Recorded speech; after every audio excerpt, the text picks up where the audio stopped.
Hey guys, it's Paul, combat veteran, MMA fighter, YouTuber, and today we are checking out one of the most requested videos.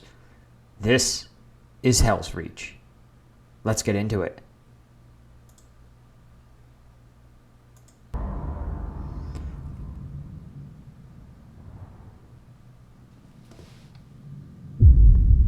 I will die on this world.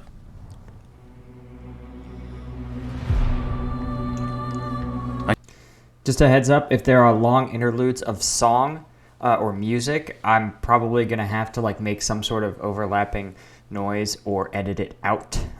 YouTube is very, very, very strict about using even small clips of licensed music. I cannot tell where this conviction comes from. Whatever birthed it is a mystery to me, and yet the thought clings like a virus, blooming behind my eyes and taking deep root within my mind. It almost feels real enough to spread corruption to the rest of my body, like a true sickness. It will happen soon, within the coming nights of blood and fire. I will draw my last breath, and when my brothers return to the stars, my ashes will be scattered over the priceless earth of this accursed world. Armageddon. Even the name twists my blood until burning oil beats through my veins. I feel anger now, hot and heavy, flowing through my heart and filtering into my limbs like boiling poison. My hands curl into fists. I am strong, born only to slay for the Emperor and the Imperium. I am pure, wearing the blackest of the black, trained to serve as a spiritual guide as well as a war leader. I am wrath incarnate. Alright, yeah, I'm gathering this is a Space Marine. This is the most dramatic description of being a Space Marine I've ever heard.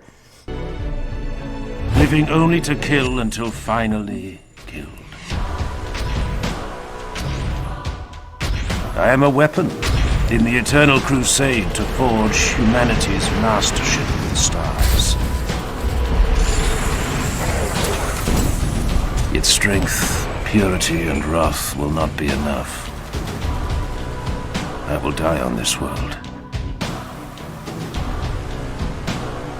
You know, it's interesting to, one of the biggest questions that I have as relatively new fan is, and I'm not sure it can be answered consistently, is if you lived as long as a Space Marine and fought as much as they do and saw basically all of your comrades be killed and exist only for war, what would it do to your psyche? Like your perception of yourself and your perception of what your purpose was, right?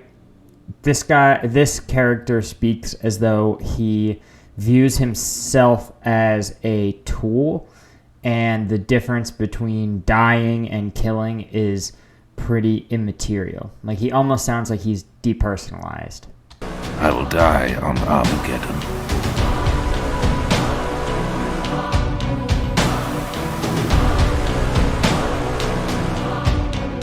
Oh yeah, pretty dramatic.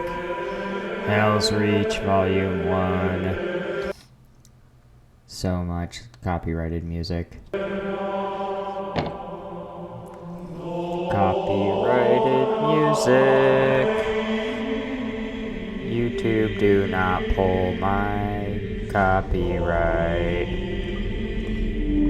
Don't demonetize my video. This is me asking YouTube to not demonetize me. I guess I could just mute it, but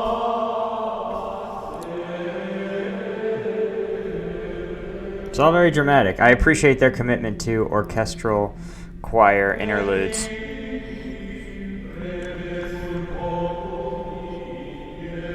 Like, are there actual lore examples of what 40K music is supposed to sound like? I mean, I imagine it being something like out of a medieval Catholic church, but I also think that, I wonder if the way we have like really bad Christian music here, if we would also have like really bad like Christian rock, but like emperor rock, it's like mediocre musicians praising the emperor. In the holiest chamber of our ancient flagship, I lower myself to one knee and bow my head, because this is what is asked of me. Grimaldus, High Marshal Helbrecht intoned. His voice was a guttural rumble, rendered harsh from yelling orders and battle cries in 100 wars on 100 worlds. we have summoned you to be judged. I have answered the summons. I submit myself before your judgment, my liege. Mordred is dead, Helbrecht's voice was a deep murmur. slain by the archenemy. You, Grimaldus, have lost a master. We have all of us lost a brother. It was the belief of Reclusiarch Mordred that upon his death, you would be worthiest of our brother chaplains to stand in his stead. His final decree was that you, of all your brethren, would be the one to rise to the rank of Reclusiarch. The figure inclined his head in greeting. Arterion. We draw near to our destination. I took the liberty of readying the squad for planetfall. This world will burn. It will not be the first, nor the last. Have you seen the projections? The fleet auguries, the number of vessels in the local systems already? Yeah, I lost interest when the numbers became too high for me to count on my fingers. Arterion snorted at his own weak jest. We will fight and win, or fight and die. All that ever changes is the color of the sky we fight under, and the shade of the blood on our blades.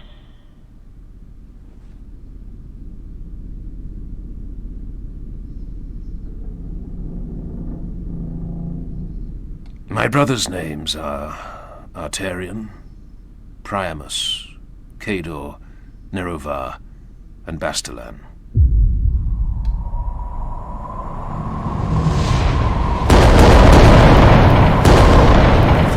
These are the knights that have waged war beside me for decades. We are the Knights of Squad Grimaldus. Okay, I really like this scene. I really love the silence because it really gives you a contrast between the pomp and ceremony of the formal judgment that, the formal, I guess, ascendancy to his new position, in contrast to the sort of mechanical, uncaring, sort of routine emptiness that is, this drop onto a planet in a little metal case. Within his veins, Cador carries the blessed blood of Rogel Dawn with what seems like weary honor. He is older than I, older by far. His decades within the Sword Brethren are behind him now. Priamus is the rising sun to Cador's dusk. He is aware of his skills in the unsubtle and undignified way of many young warriors. A blade master, he calls himself. Yet he is not mistaken.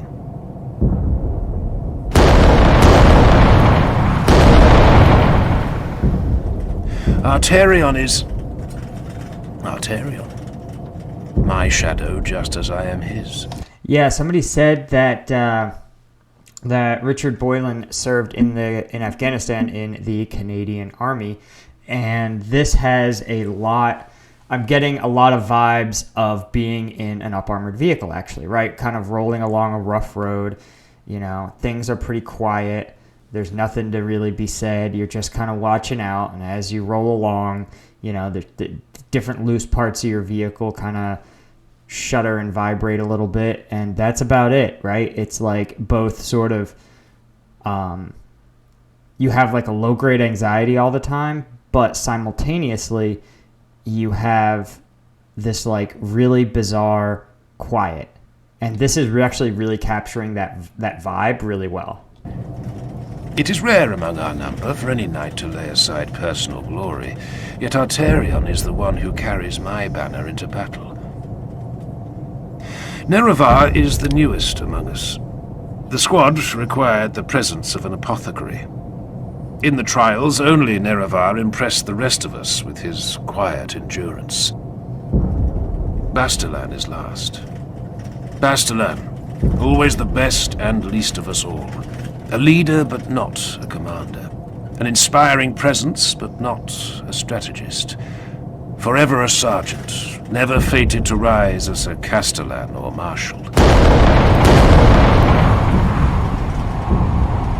My brothers go through the same rituals of checking and rechecking. A curious sense of unease descends upon me.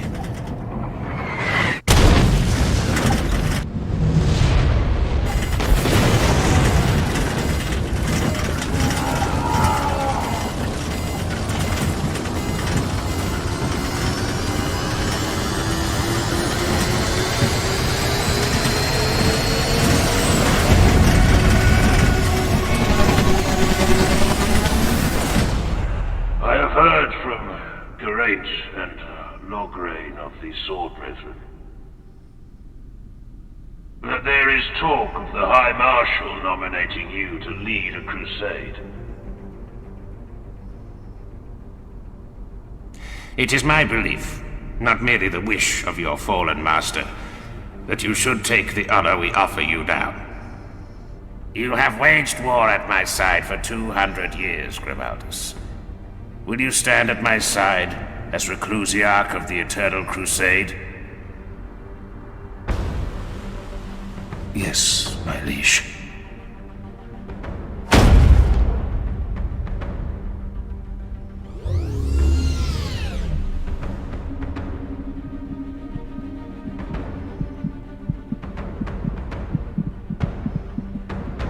I dub thee Reclusiarch of the Eternal Crusade, as a knight of the Inner Circle. Let that be the last blow you receive unanswered. It will be so, my liege. As it should be.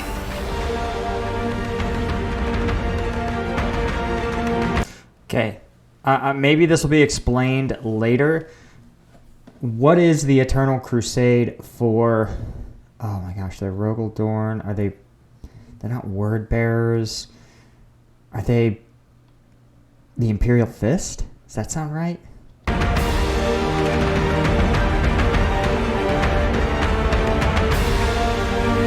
Oh no, musical interlude. Quick, hum something. Now, I actually appreciate the fact that they took a, simple animated style. You can tell that someone has a really strong vision for how they would do this as a movie. But, obviously they can't. They're on a budget.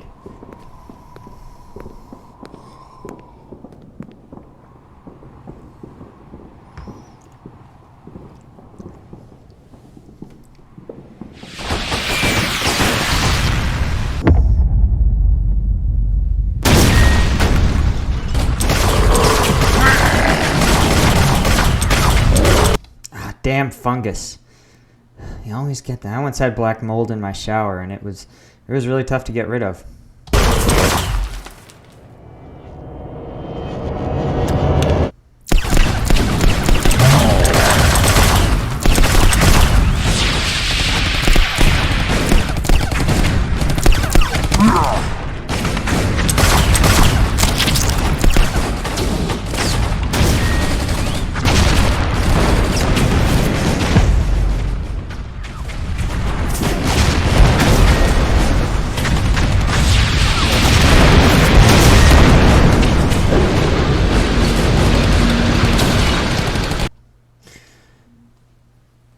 Well, shout out to those Imperial Guard for being ambushed and still shooting back.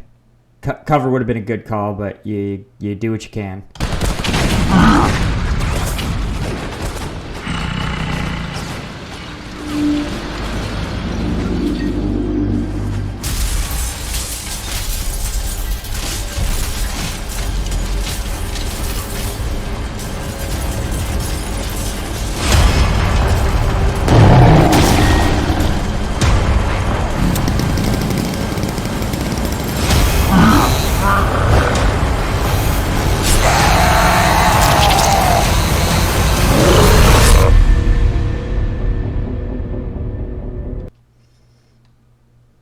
Jesus. Gotta love the long, long, long warfare of Warhammer 40k.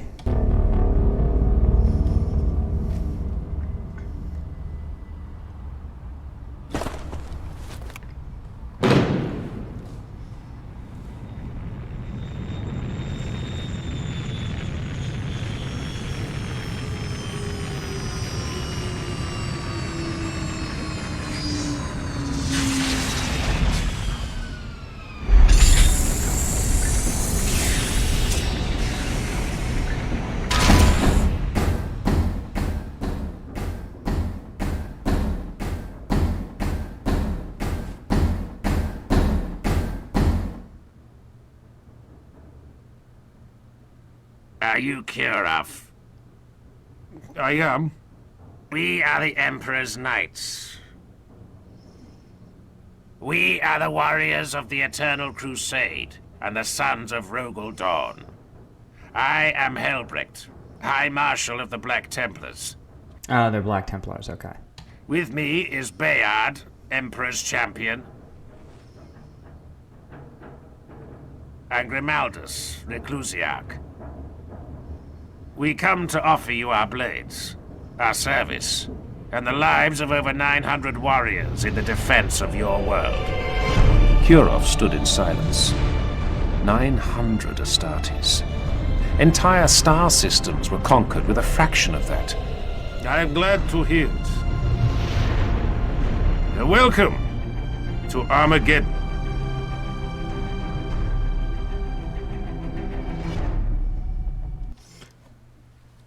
I'm sure they'll explain it in lore who the Imperial Guard is on this world, if they are just sort of a standard, unexceptional regiment, or if they are Valhallan or Mordian or Cadian.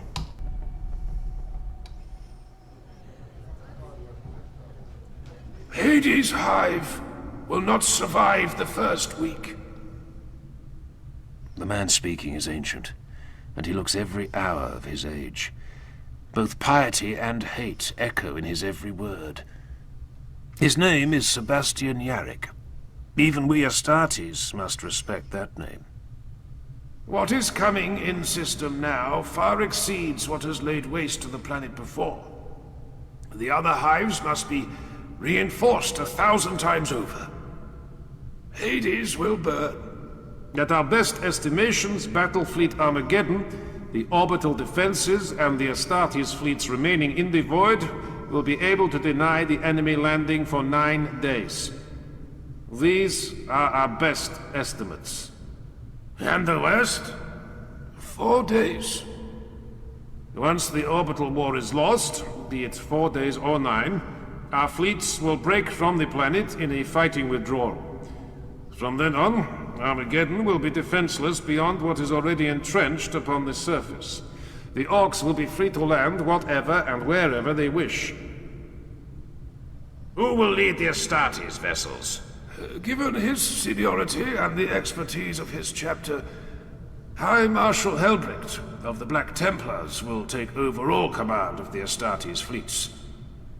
We are to remain in orbit. We are the obvious choice to command the Astartes elements in the orbital battles. I was wrong. I will not die in futility on this world. High Marshal, we can slaughter the Greenskin Tyrant before he even sets foot on the world below us. I have already spoken with the other marshals, my brother. We must leave a contingent on the surface to defend one of the hive cities that yet remains ungarrisoned by Astartes. That is not our duty, my liege. And yet, a commander must remain. What is interesting is that, at least as this is being depicted, this discussion, which should probably happen behind closed doors, right? Given the Astartes already view themselves as several levels above the typical guardsmen, and that these particular Astartes view themselves as much above the rank and file Astartes, we'll say.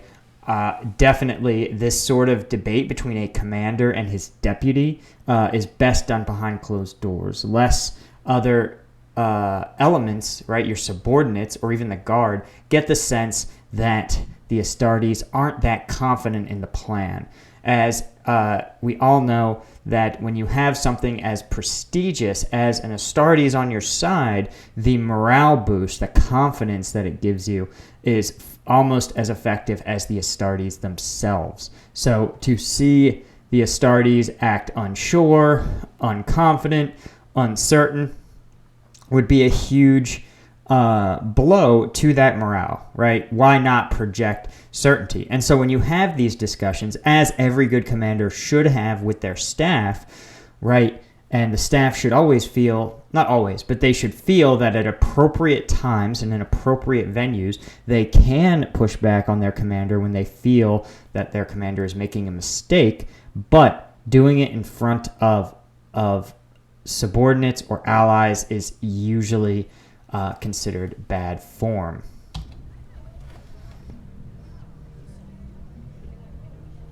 Don't do this. It is already done. No! This is not the time. The decision is made, Grimaldus. I know you as I knew Mordred. You will not refuse this honor. I would burst the great enemy's black heart in my hand and cast his blasphemous flagship to the surface of Armageddon, wreathed in holy fire. Do not leave me here, Helbrecht. Do not deny me this glory. You will not refuse this honor. Wow. You just got made a deputy and you're already having a temper tantrum? Wait, brother.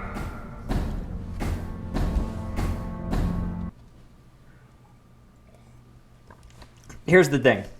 If you have been a part of hundreds of years of operations, this would have to be a routine occurrence, right? Sometimes you are the strike element, sometimes you are the reserve, sometimes you are the QRF, and you fulfill your role as it's assigned to you, right? This is a routine part of military operations. And so the fact that there's a pouting match is sort of ridiculous to me. Oh no.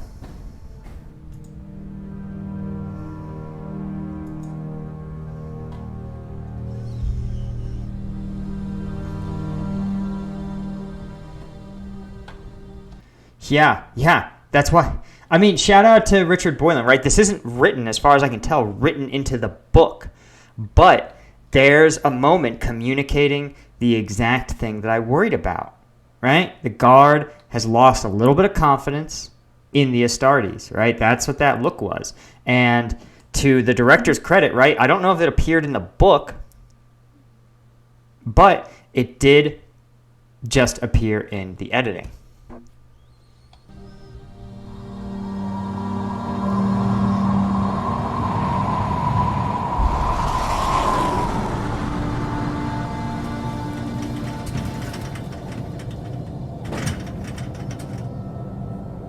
Blood of dawn. Now that's a sight. I have no idea what I'm looking at. Their destination was called, with bleakness so typical of this world, Helsreach.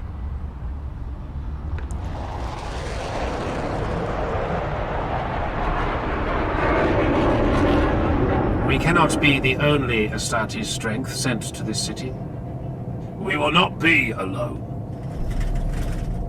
The Guard is with us, and militia forces. Humans? The Legio Invigilata has landed to the east of the city. Titans, my brother. I don't see you sneering at that. Reclusiac? How can we defend all this? With blade and bolter.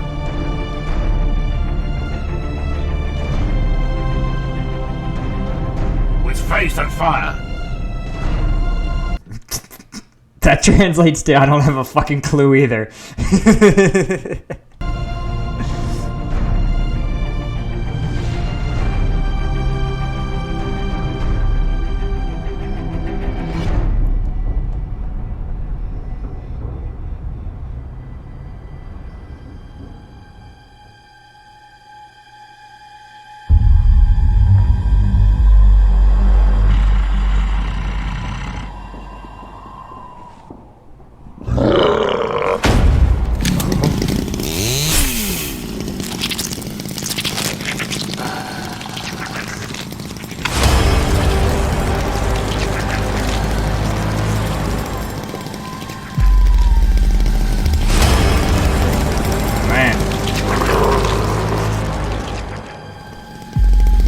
appreciate whoever animated this really captured the absurdity of the orcs.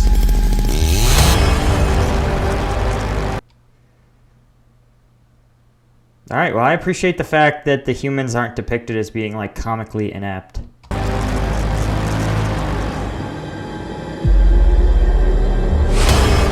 Yeah, okay, interesting.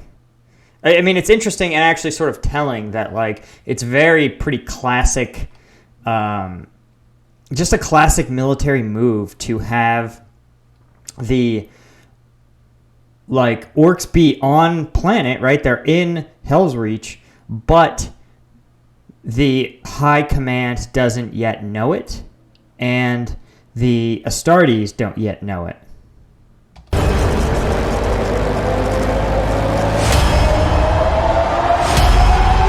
Also, someone should be tourniqueting that man's arm. Like, it's actively bleeding.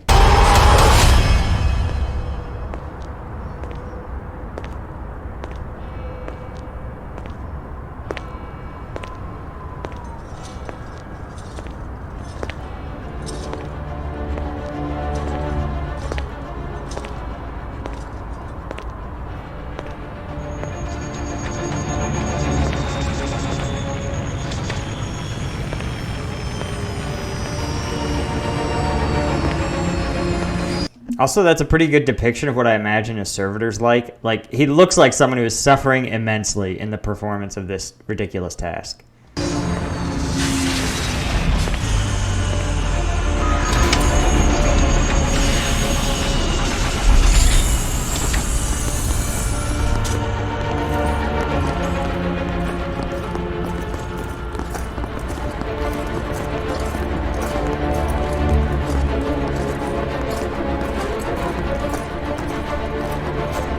Yep, they don't even acknowledge him as like a living thing. He's like an object.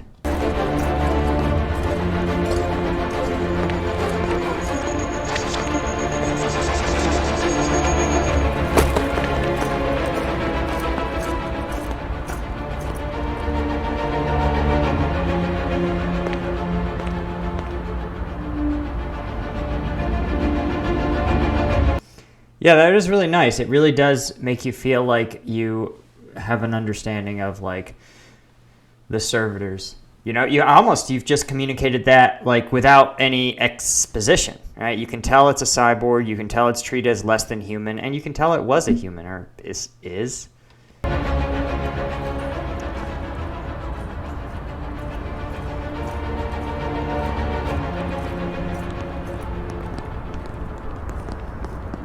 I am Grimaldus, Reclusiarch of the Helsreach Crusade. I am Colonel Saren of the 101st Steel Legion and overall commander of the Imperial Guard forces defending the Hive.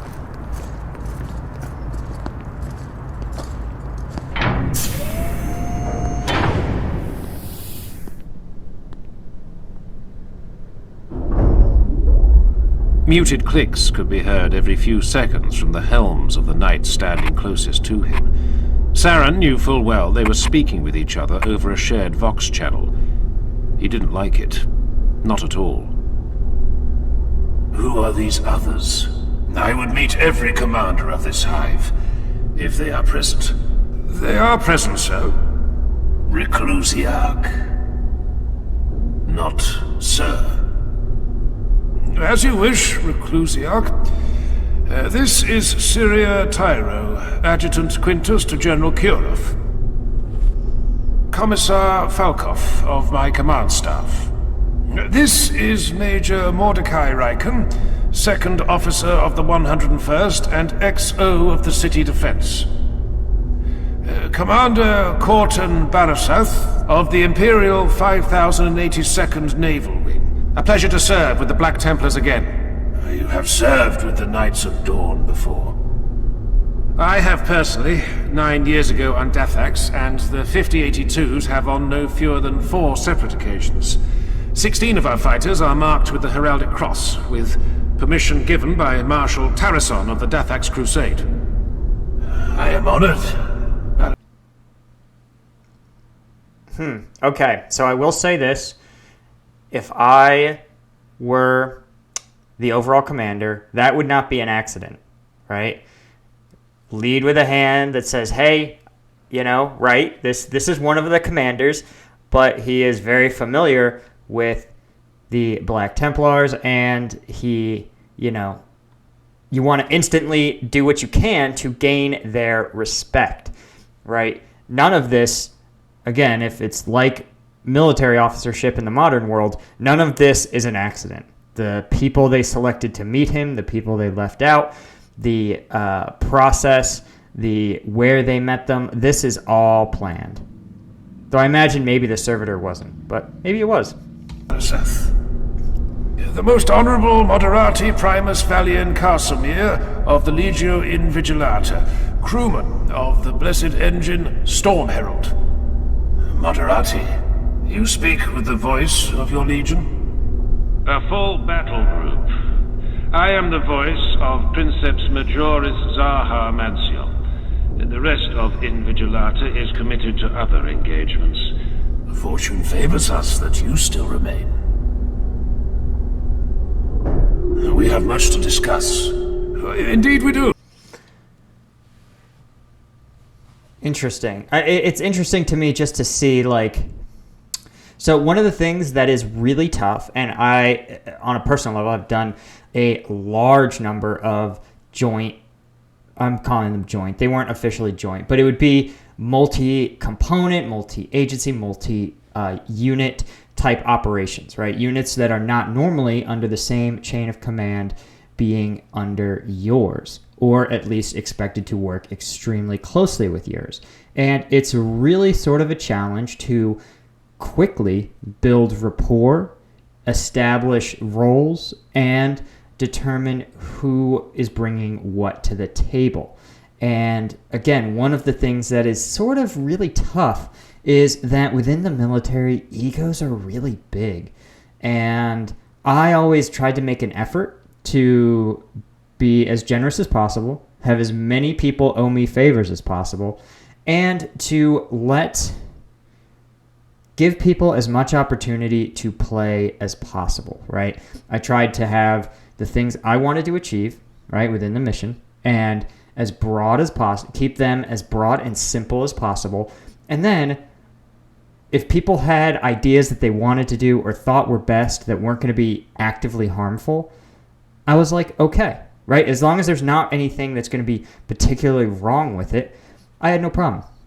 I actually once had a superior officer who really wanted to accompany his mortar and sniper teams on a particularly precarious patrol.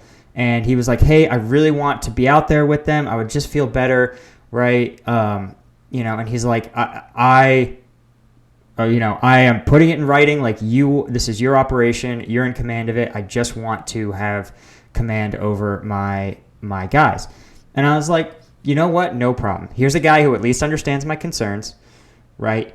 And, if nothing else, I'm getting an expert in mortar and sniper teams that I might not otherwise have, And if it makes them feel better, all the power to them. But it's tough. So I'm curious to see how the Ecclesiarch is doing that or doesn't do that.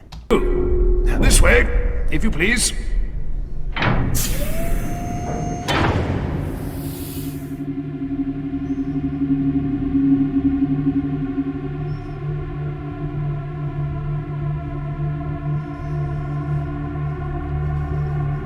A city. I am in command of a city. Preparations have been underway for months, but estimates pitch the great enemy arriving in system within a handful of days.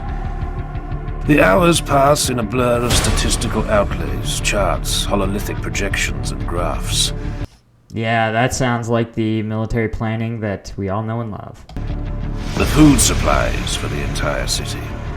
Ration projections, sustainable food ration planning, unsustainable food ration planning, with appended lists of estimated sacrificial casualties, estimates of disease once the city is shelled and civilian casualties are too heavy to be dealt with efficiently, types of disease, symptoms, severity, risk of contagion, compatibility with the orc genus, Imperial Guard numbers, throne what numbers, regiments, their officers, their live fire training accuracy records, their citations, their shames, their moments of greatest glory and ignominy in a host of distant worlds. The guard figures alone take 2 days to file through. And this, they say, is merely the overview.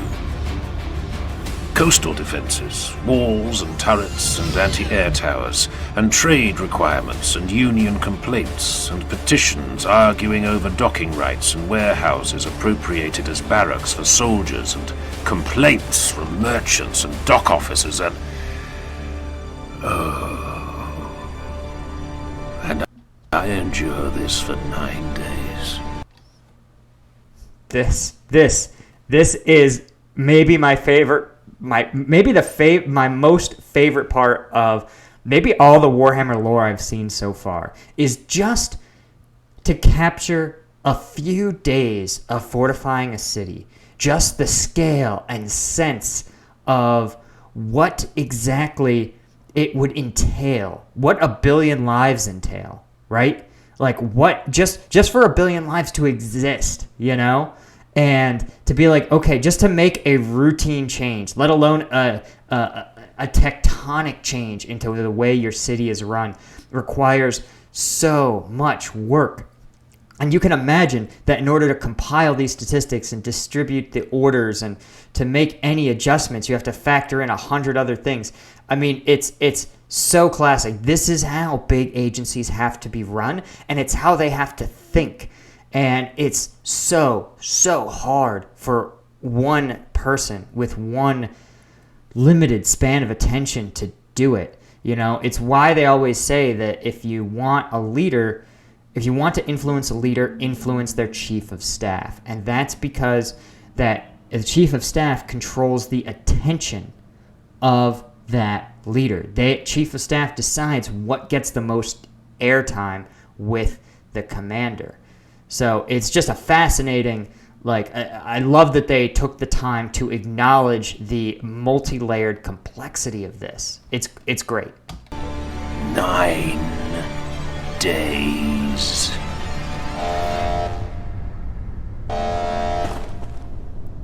What is that?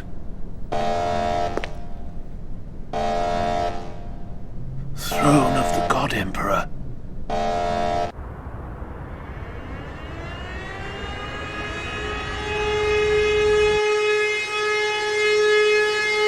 Air raid sirens haven't changed in 40,000 years.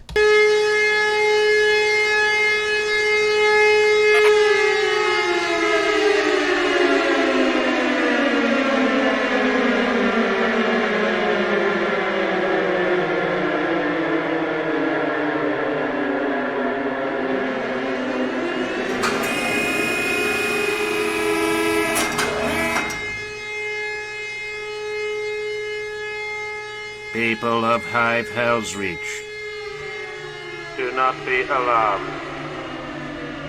The enemy fleet has translated in system. The might of Battlefleet Armageddon and the greatest Astartes fleet in Imperial history stands between our world and the foe's forces. Maintain your daily rites of faith. Trust in the God Emperor of mankind. That is all. You. Hail the Black Templar flagship Eternal Crusader immediately. My lord, I am coordinated... Do it! Now! Yes, my lord. A moment, please. The Eternal Crusader is making ready to engage the enemy fleet. I can send a message, but their two-way communications are in lockdown without the proper command codes. Do you have the codes, my lord?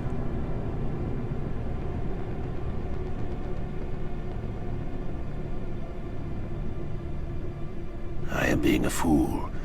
My fury is blinding me to my sworn duty. I have the codes, but this is not an emergency. Simply send the following message to their incoming logs with no need for a reply. Fight well, brothers. Okay, yeah, interesting. He obviously does not actually have the codes, but he wants to project the strong confidence and the perfect coordination of the Astartes.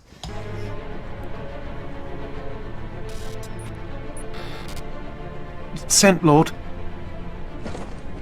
My thanks. Forgive me a moment's cola. We have a war to plan.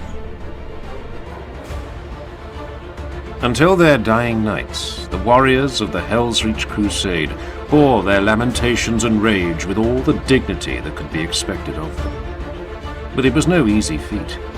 No easy feat to be consigned to a city of several million frightened souls, while above the stained clouds, hundreds upon hundreds of their battle brothers were carving their glory from the steel and flesh of an ancient and hated foe. The Black Templars across the city looked skyward, as if their helms' red eye lenses could pierce the wretched clouds and see the holy war above. Give the order to Imperial forces throughout Helsreach. Martial law is in immediate effect. Yeah, I mean, it does make you appreciate just how much training the Astartes would have to do to be as proficient at this city defense as they are at space warfare, as they are at hand-to-hand combat, as they are at small unit tactics. It really is sort of makes you appreciate just how overpowered the Astartes are, in addition to physically their armor, their weapons, their strength and endurance. This, to me, is the real power of the Astartes, is that they can be dropped into almost any conceivable fight the Imperium can be in and can take command of it, right? I mean, truly, like that's maybe the magic of the Primarchs, is that they could do this on a much grander, more expansive scale. But just to be able to do it again on one city, he's doing the work. From what he's describing, he's probably doing the work of like a 200-person like regimental staff. Seal the city.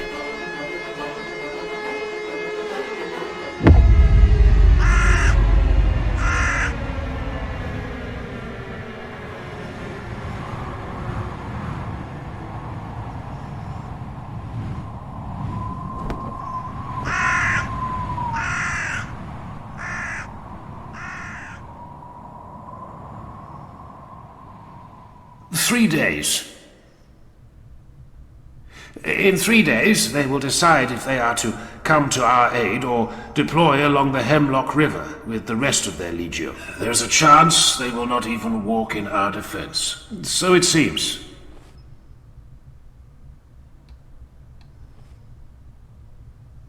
I am going to the view tower. Is the Moderati Primus still within the hive? Yes, Reclusiac. Tell him to meet me there. Be polite, but do not ask. Tell him.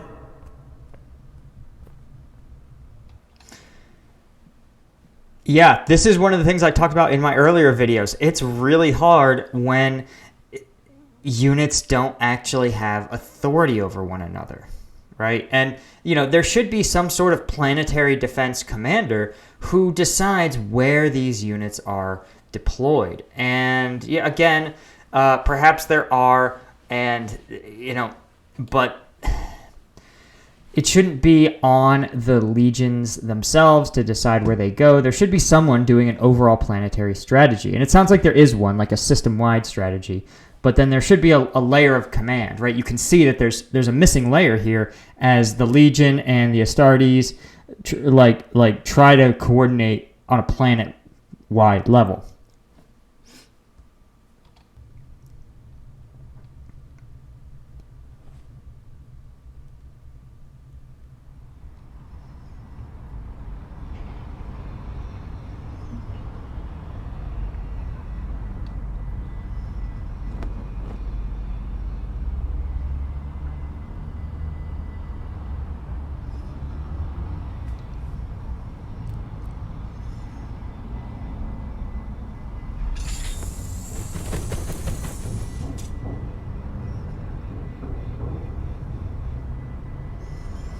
That's a flex. Makes the Mechanicus wait for him.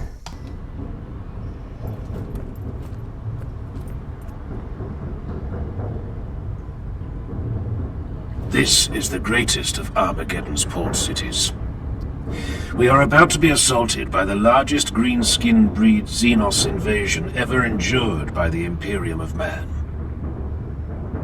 We must have Titans, Casimir. I am aware of your need. My need.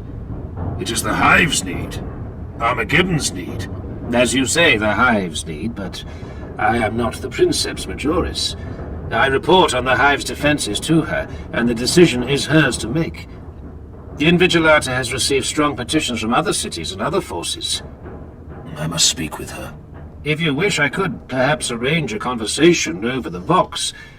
But I am here, a man of not inconsiderable station myself, to show that Invigilata is earnest in its dealings with you.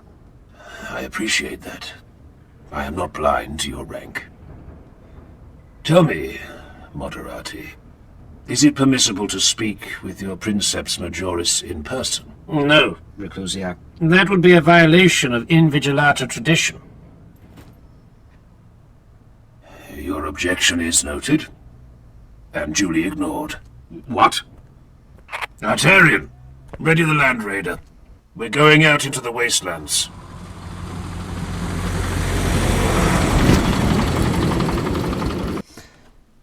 Yeah, interesting. I wonder if part of this is he wanted to give the, oh my gosh, I can't get these ranks straight, but give the Mechanicus representative the courtesy of allowing him to explain that this was not permitted, that this was not okay, that this was not by protocol. He likely knew this, but again, in the way that you can't make an Astartes do anything, right? When he meets with this individuality, he will probably explain that he did so that he ignored the protests of their liaison.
Interesting.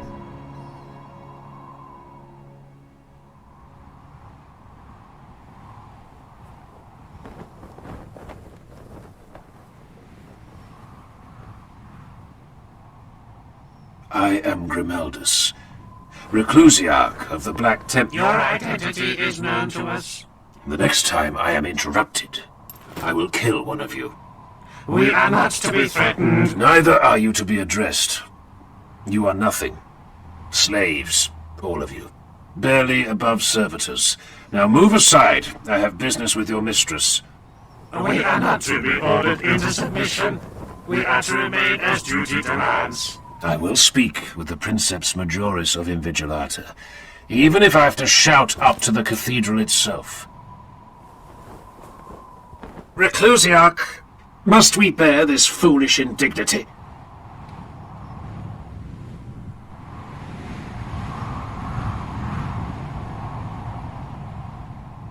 No. Kill them.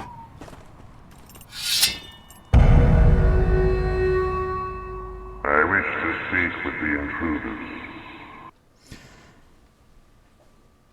Yeah, this is probably the least effective way to recruit, to petition someone for assistance, is to threaten to kill their subordinates. Access granted. That is what I thought you would say. Make this count, brother. Trust me.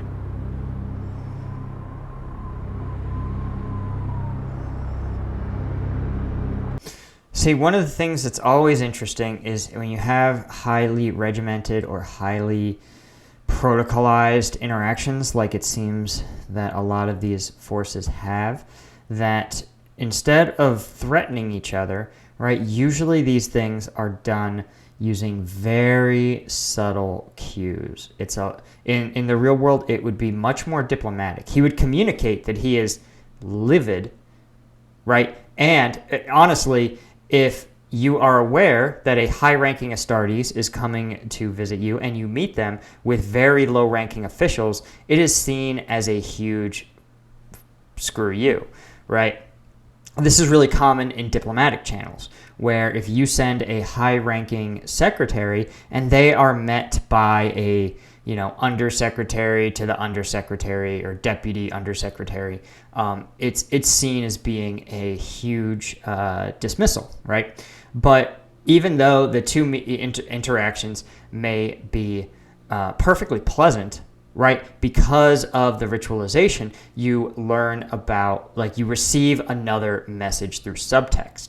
So it feels like threatening to kill someone, right? And maybe because of the way the Mechanicus works, maybe threatening to kill them is like a only minor sign of disrespect.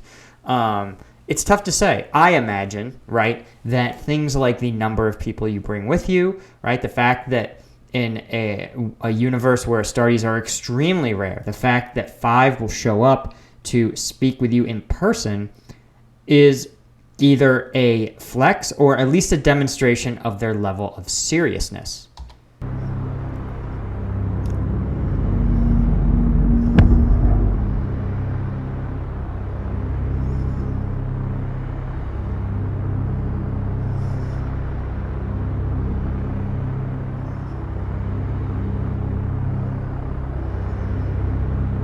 Greetings, Astartes. Princeps Majoris.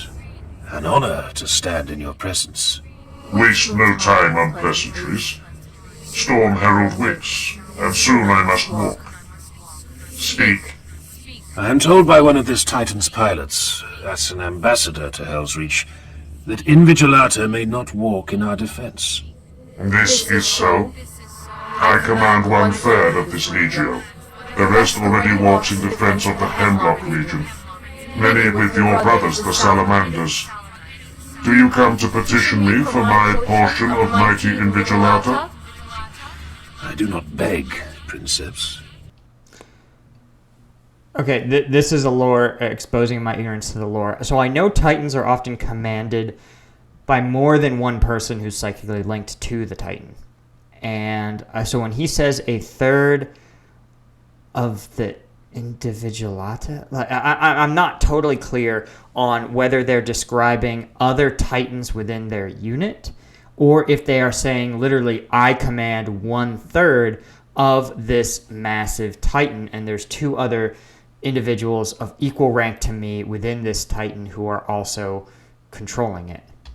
I came to see you with my own eyes and ask you face to face to fight and die with us. But you have not yet completed your intended duty, Astartes. Is that so? We are not face to face.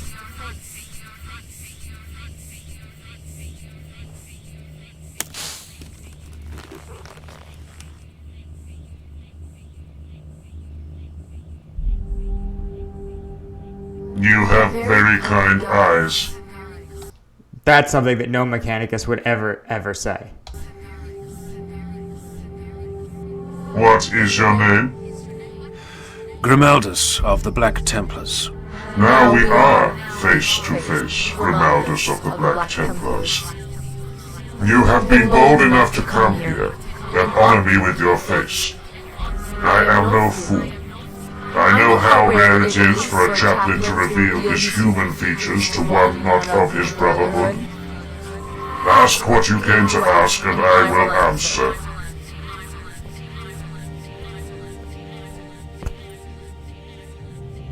Princeps Zaha, Helsreach calls for you.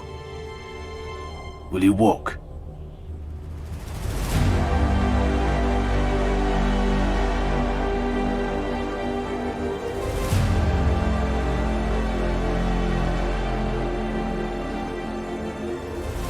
Invigilata will walk.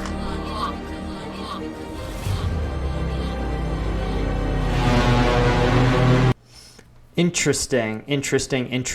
Again, it's so interesting that within the Imperium, there must be so many individual martial cultures within subunits and subunits and subunits. And, you know, it's funny to think, like, perhaps this is a Titan with a reputation for being exceptionally stubborn or exceptionally rebellious or exceptionally formal, right? And, you know, you wonder, like, what... But ultimately, I always think it's important to understand that human beings, or whatever post-human thing a Mechanicus is, they respond to incentives, right? If what he hasn't done is explain why he feels the Titan is essential there and not elsewhere, especially given that nothing has landed on Helsreach, right? We don't know where the orcs are going to be first. And that's a really important thing to know, right? Because you can prepare your own defenses, but like this finagling for a Titan is tough to see. And I'd be curious to know if there is other information that they're party to, and that this is just a final formalization. It's how did I hear it put the other day? Sometimes these sort of things are a vulgarization, a gross oversimplification of what should be a very complex process of arranging and rearranging forces in the preparation for a defense. So, something to think about. Okay, we are at just about 1 hour. Man, and we're about 40 minutes into Helsreach, the movie, and this is exactly what this feels like. Definitely feeling like this is a movie, and that it's basically already written. I would love to see this redone in like the cell shading style of, say, a Scanner Darkly. I think it would be absolutely awesome.